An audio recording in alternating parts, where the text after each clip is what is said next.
The only way that we can be human is if we embrace our animal side. Human is an evolution of what is. At the end of the day, we're just animals. Now, to be human means past that. It's something that is unique, that doesn't exist anywhere else, and is sought after, even interdimensional beings, for the sake of the conversation. Demons want to be humans. Angels want to be humans. Because there's clearly something that we have. We exist with constant duality within us. That means we have choice if there's duality. We have good and evil that resides in us.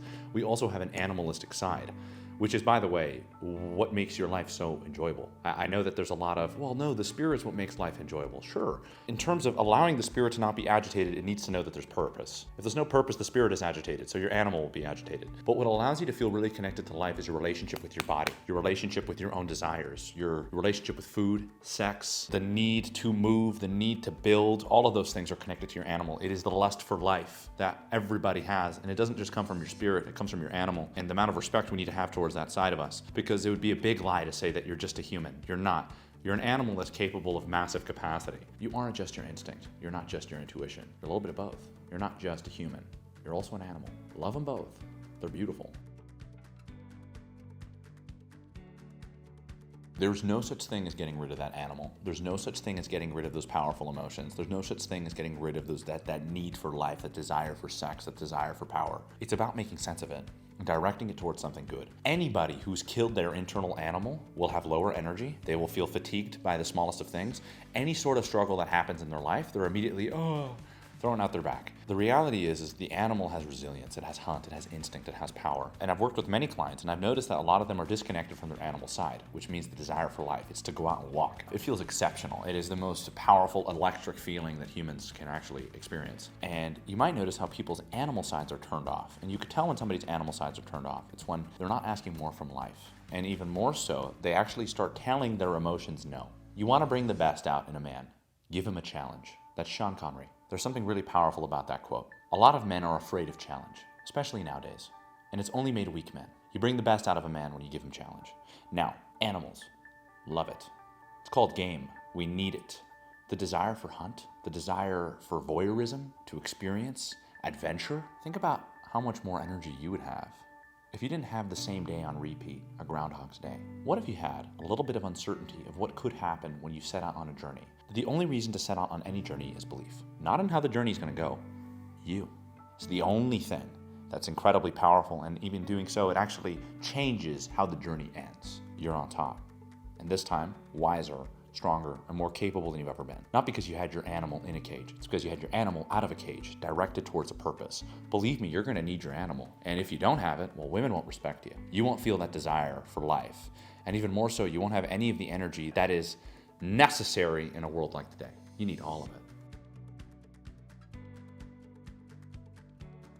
The disconnect that we're getting from humanity nowadays, you can already see it. To be honest with you, I can already experience it. That people are more willing to go out with each other over virtual mediums than they would over in-person mediums. It's already showing you that their intuition is dropped off. That's a huge part of connection to our own humanity, people's intuition. But the willingness that somebody would have to go out with somebody over Instagram or via a dating app makes no sense. You could learn so much more about somebody by just having them 10 seconds in front of you as you ask a couple questions than you could by looking through their whole social media. And now this is the avenues by which we're going out. It's interesting to see how we're being taught outside of our humanity, which is creating more and more dependency on these systems and less dependency on ourselves. And what ends up happening is the rug gets pulled out from under your feet.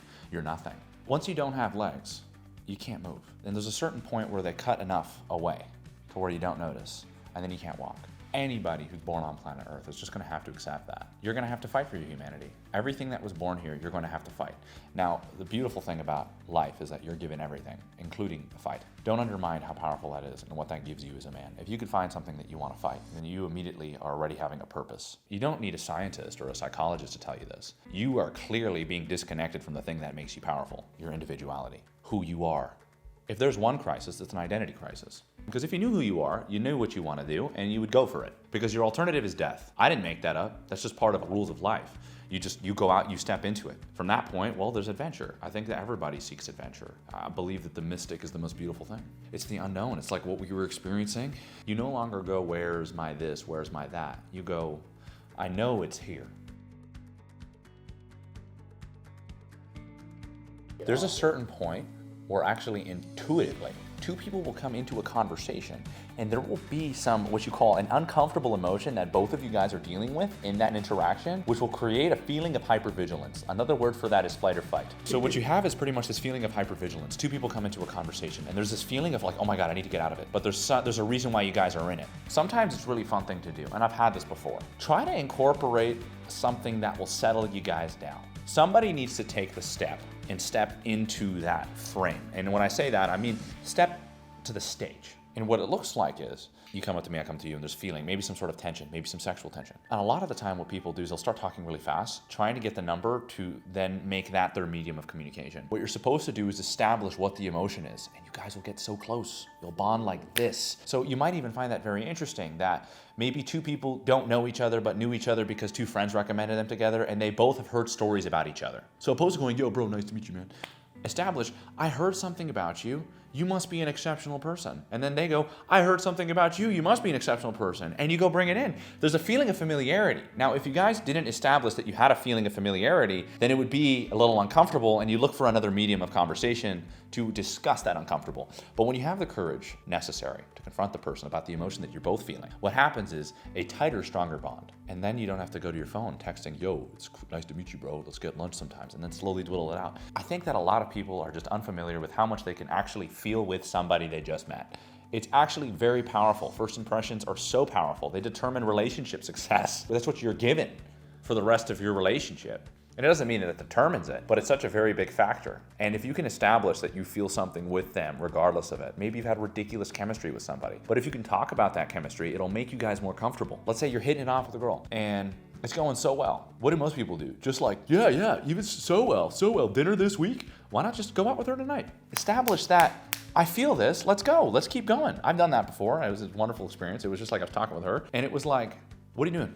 And she's like, what do you mean when? Tonight. I don't know. 9 o'clock, I pick you up. She goes, sounds great. I go, amazing. Continued having the conversation. You don't understand that, like when there's that mutual feeling and bond, is that there's an opportunity for you guys to get closer if you can establish that you found it. It's terrifying and exhilarating. This is how you get anybody to fall in love with you. Simple, be open. A lot of the people don't like this word, it's called vulnerable. I can go into 2 points here. One of the points is that understanding that the most cunning people are the most vulnerable. Now, the reason why I say that is because they walk with all of them, which means that they're magnificent, majestic, and magnetic. Now, when you hold back, what happens? You reduce magnetism. You open up completely and you've made peace with all of you, you have increased magnetism. Now, I told this to a girl today. She told me, I'm afraid of people seeing my vulnerability and my weakness because often people would use it against me. If you don't know how to set boundaries, you're gonna be abused. Simple. But if you know how to set boundaries, try this. It's very cool. What you do is, you actually walk in with your openness. Just because you don't talk about your weakness doesn't mean A, they don't see it, and 2, it still exists just because you don't talk about it. So what do you do about it? A lot of people don't have strength in those positions. They don't have strength in those emotions. A lot of people have never even questioned their own mortality, and they come into a date like, I'm unkillable. No, you're a doofus, because you look like an idiot when you say things like that. Now, the same thing goes for a lot of other people that don't express the truth about themselves, as they become less magnetic, because you have not a relationship with all of you. You have a relationship with certain parts of you that you've trained yourself to like. Now, if you have a relationship with all of you, what do you create? Openness. Even the parts of you that can be decimated can be hurt. Because at the end of the day, another word for vulnerability is just truth. It's the truth about you. Are you strong? Here's the definition of a strong person. Somebody who can hear the truth about themselves and of those around them. Can you do that with yourself? So what happens when you show vulnerability? You show strength.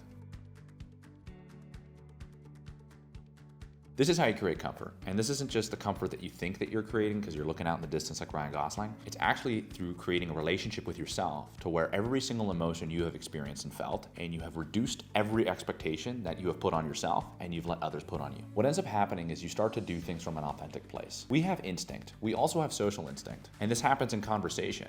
Is that for people that trust themselves are often the best in conversations because they won't say something that's completely out of left field. And now if you are somebody who's intrusive, create a relationship with your intrusive personality that you are comfortable with. And then what happens? You're no longer afraid to say those things. You say them anyways. And the last thing is you're coming from a place of scarcity.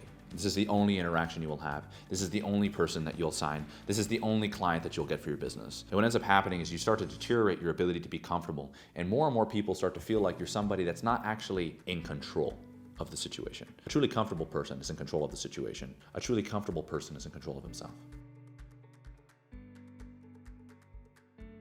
Now, for a lot of people, this will happen. They'll feel that they're more in love with their partner than their partner is with them. If your relationship is functioning and it's thriving and you're getting your wants and needs met, you're most likely insecure. You're insecure in actually creating an expectation of something that you haven't communicated. A lot of the time, people might be like, I put so much into that they're not putting back. That could be a form of self-sabotage if you made a commitment to something that isn't them. You don't know who they are. So you've committed to some sort of fantasy and you're making love to a delusion. That deteriorates your relationship. Now, what you can do when you start to realize that is start to see like, okay, I'm more in love with this person than they're in love with me. It's a very particular conversation, and a lot of the time insecurities can get projected on it. You have to make sure that the insecurities are aside. Now, if there is what you call like a shift in the relationship dynamic, where it feels like they're more distant, you're not getting your wants and your needs. You're no longer getting the communication that you have established. You're no longer getting the love that reaches your standard. Then you have a problem, because it seems to me, if you're more in love with her than she is with you, there is a foundational problem, and it typically has to do with respect. Now, the reality is no, you need to learn how to communicate better. And this typically goes for people making decisions, because that's what it is. I need time to make this decision. No, you don't. You need information.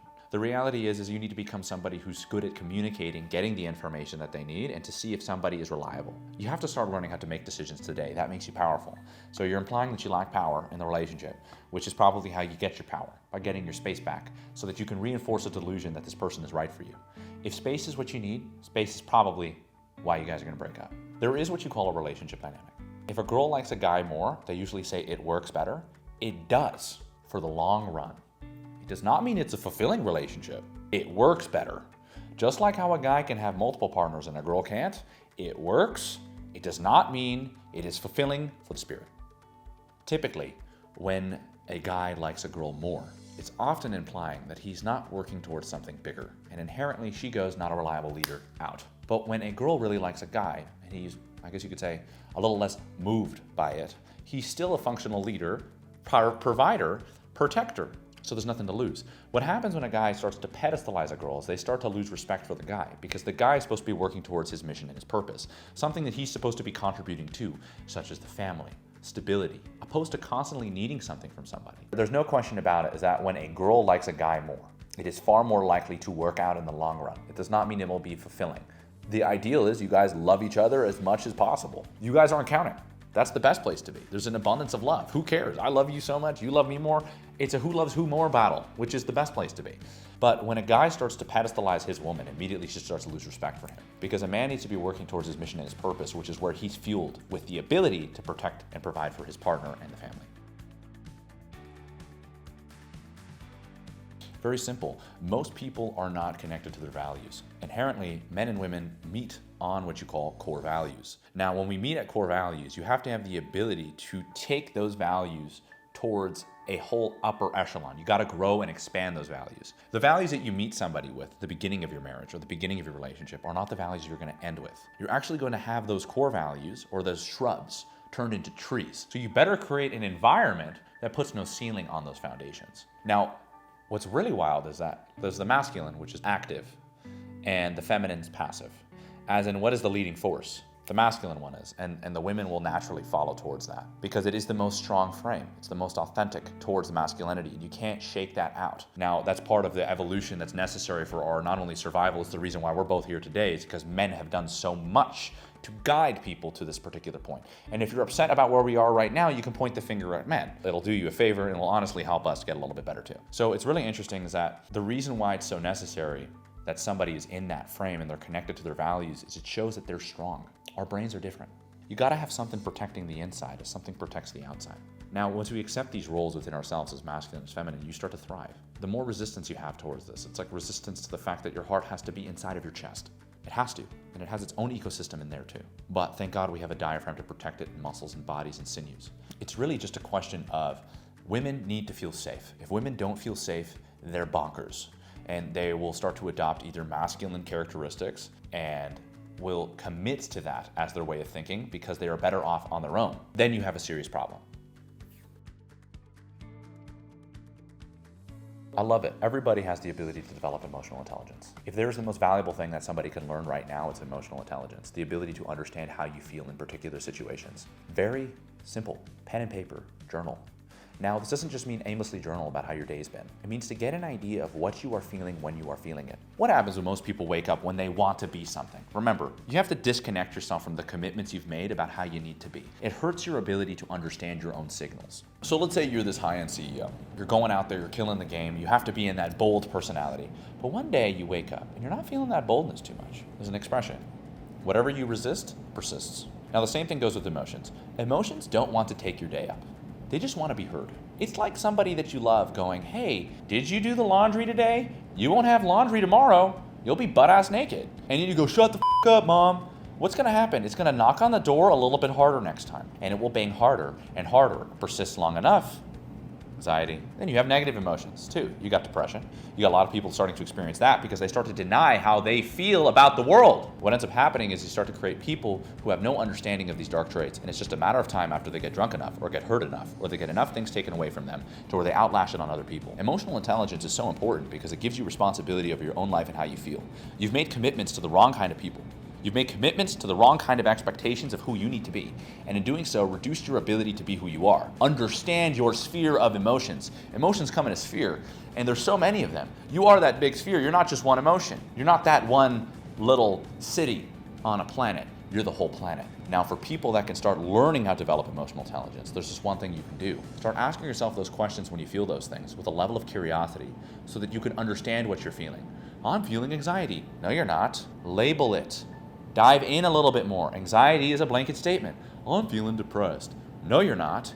Dive into it a little bit deeper. I'm horny. No, you're not. Pull over, rip the blanket off. What's under that? Start to ask yourself more questions with belief that you will know the answer. And in doing so, find a part of yourself every day and forever constantly seeking those signals. And the better you get at it, you might notice you might not shut down in a social conversation. You might not compromise your relationships. You might not compromise your ability to hit the gym. You'll actually start asking yourself questions all the time and starting to do those things because the emotions don't determine your ability to do the right thing. When your emotions do not deter you from your ability to do the right thing, you become exceptionally confident. You become convicted. You become powerful. You become a leader. Don't undermine what it can do for you. And don't undermine how much more pleasant you would be around others when you connect yourself to that. Yeah, this is a really big one. Do you split the bill? Or do you let him pay for it? You might notice it's never she pays for it. So you're already halfway there. So we could already tell you where it is. If you can't pay for the dinner, don't invite her to it. Now, I'm a big believer in don't even take her to dinner. Call her first. FaceTime her. Qualify her. Stop trying to buy people dinner that you don't even know. You're sending them the wrong message. And to be honest with you, they really don't care for dinner. They'd rather a comfortable person who's comfortable with any environment that allows you guys to actually interact. The whole point is that you're maybe relying too much on the ambiance or whatever it may be. If you're gonna go eat, invite her to go eat. You don't need to make these things ridiculous expectations for ridiculous dates. Be a human being. And it's very powerful. The reality is who should pay for the date? If he asked you out, absolutely.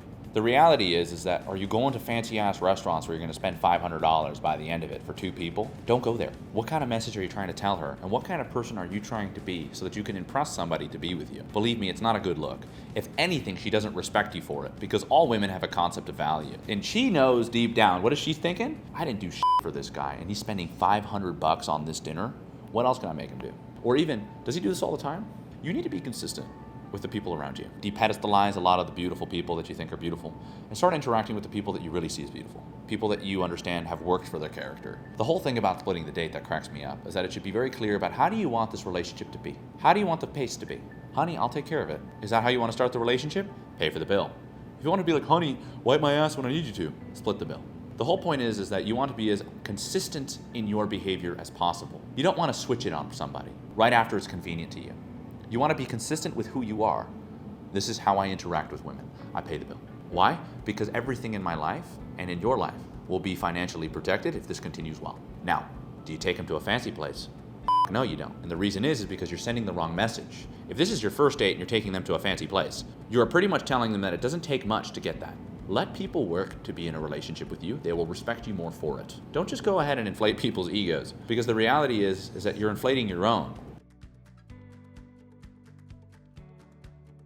Well, chivalry. For example, I think a lot of people don't like this, but it's like, oh, you can't be a simp. Well, you absolutely can. It just depends what you call it. You have to make sure that you treat people with the level of respect that you want to be treated with. Now, you might notice the simp does not mind being mistreated. He will constantly give, but allow himself to be mistreated. I'm sorry, man, you're a simp. And even more so, you're weak. Women hate that. And the reason why is because you're okay to treat others with a certain level of respect, as you don't let yourself be treated with a certain level of respect. She's kind, loving, and nurturing. Open the door for her. Why not? Not only that, she's being kind and affectionate. Walk her through. Now, the whole thing is that you're pretty much trying to uphold a standard that was created by men and women who did their role. They did their part. Intuition, a good judgment of character, looking at their behavior, and rewarding it. That's all chivalry is. And at any point they mistreat you, don't continue to buy flowers. Stand up for yourself. Walk away. And that's when chivalry gets a bad rap. Chivalry gets a bad rap when you don't stand up for yourself. Because women hate men that don't stand up for themselves. This is how you can get your partner to do anything for you. Very simple. When she or he does something that you like, reward it. Now, this doesn't mean go, oh, that's so sweet, babe. I love it. Or, hey, you look great in that dress. Absolutely rave about it. Rave about it. Lose your mind. Let's just say you've been working on maybe creating an open space. A space where you guys can actually heal and communicate how you really feel about each other. And every time that they do, even when it's not that great, what do? Babe, that was amazing. When you did that, it was just, oh my God, the way it made me feel and just how you did it. It was like a professional. You were like your own therapist. How did you even do that? Or another way to do it. You're going out on a date and she's wearing an outfit that you really like. And you like when your girl wears a dress or a skirt. Don't just go, wow, yeah, you look hot. Put the phone down, lose your mind. Go, holy shit, I didn't know I married a supermodel. Just look at you. Okay, there's beautiful, and then there's, come here, give me a twirl. Let me take a picture, give me your phone. Like, lose your mind about it. And then the next day, buy flowers. Those things are what people notice. It's the entourage of people's behavior. Because have you ever noticed that if you don't do that, then your relationship is, what have you done for me lately? No, I love these things. I will reward them when I see them. And then you might notice the next day she comes down the stairs, beautiful dress. And you can keep doing it because it's called dating. You don't want to forget how to date your partner. You don't want to forget how to date your wife, your husband. You want to constantly incorporate a level of enthusiasm for the things that you really like. She cleans the dishes or does something that you really like. Do 6 backflips in the kitchen. He does something by being kind and affectionate or listening to you. Absolutely rave about it. Throw him up in the bedroom and just give him the time of his life. The whole point is that you're undermining that somebody could only see that these things are important when you do this for them. Lose your mind, express yourself about the things that are important to you, and allow that person to see what it means to you, and they'll do it for you every day. I like to call it influence. You could do it, but the whole point is that after they start doing it, you have to make sure that you're not manipulating them. Now, there's a difference between manipulation and influence. Manipulation means I need you to do this, so I'm gonna be so strategic that I'm gonna get the response, and you're not gonna know that I didn't do this from a place of security, I did it from a place of insecurity. Now, what's influence? I want the best for you. That's influence. This is the best thing that you can do for yourself, for this. And if you don't want to, it's fine, you go walk away. Security. And that in and of itself allows your partner to come close to you without you manipulating them. Because there are things that we want our partners to do. There's nothing wrong to ask them. And there's nothing wrong to rave about it after they do. It's actually great. Because I'd like to know what my partner likes. I'll do it all the time. I'll start there. What do you like when I wear? Oh, when you wear a collared shirt. Hell yeah, tell me about it. Oh, I like when you keep your hair short. Hair short. I like when your beard's grown out. Grown out. The whole point is that wouldn't you want that? To see what somebody's preferences are? And you can complement each other based off of that. Now, if she needed you clean shaven, then it's a whole different issue. If she needed you, then it's no longer a question, it's a desperation. It's an expectation. Enough expectations on your partner, you'll resent them and they'll resent you. The number one killer of all relationships is resentment. Now, most people don't know how resentment is built, but it's very simple. You not speaking up for yourself when you have an opportunity to do so. It's so bad that it not only will kill your relationship, it will misrepresent the person, and maybe you will kill a relationship with somebody that you can actually build with.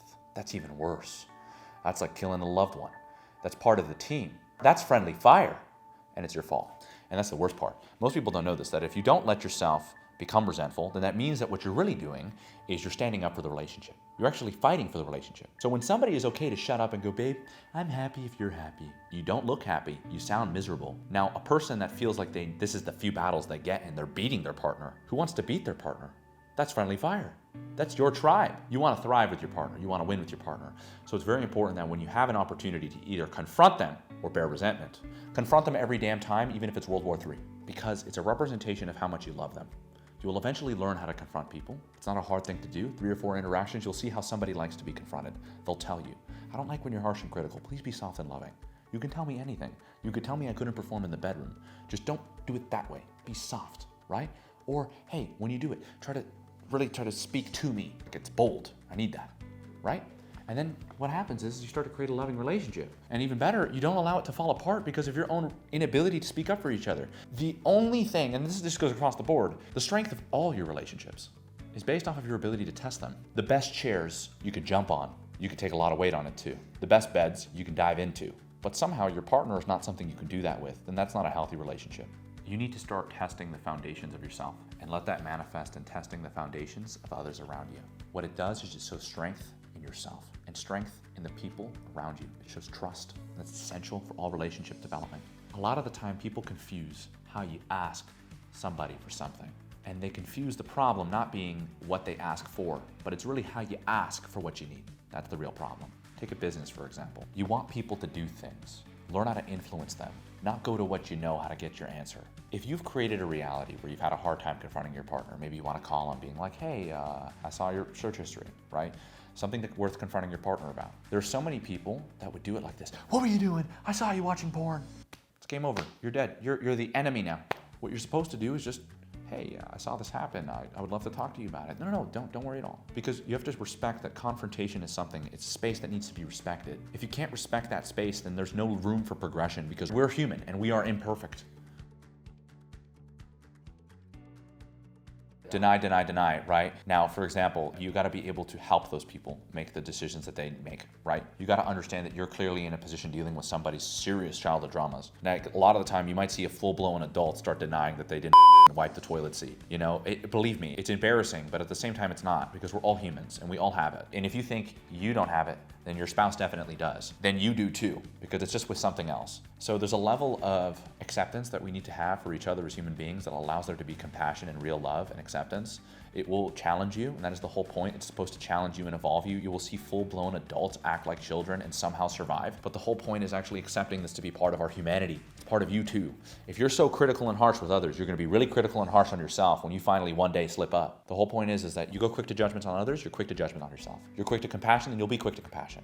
Now, you want to create that space with a partner, then you got to start working hard at it and start realizing that it's about having this confrontation, which is everything you do, you set a frame for. I want us to have an environment to where we don't lie to each other. I want us to have an environment to where if there's any problem that we speak about it openly and that there won't be any feeling of attachment at all. I just want to understand you better. I want to know more about you. Then what ends up happening is you guys start to have more peaceful conversations and less. Starts like this though. That's the whole thing with the gym. Like if you're not expecting it to be hard, it's going to be hard in the beginning. It gets easier as you keep doing it. But the whole point is it will start like this, just like your relationship, just like that. And it's meshed. It's easy, it's part of you. But you gotta be willing to put the work in with anything else. The most intimate spaces are the most sacred spaces. We have to protect those spaces because they're spaces where humans can evolve. They're spaces where we can heal. They're spaces where we can understand each other better. They're spaces where we can create more. They're created spaces. God forbid if that was taken away as children. We wouldn't have the ability to create art, masterpieces, unique personalities. The ability to play comes from the ability to confront, and it takes expectations off everybody, and inherently creates a garden-like experience. Feels like Eden all over again.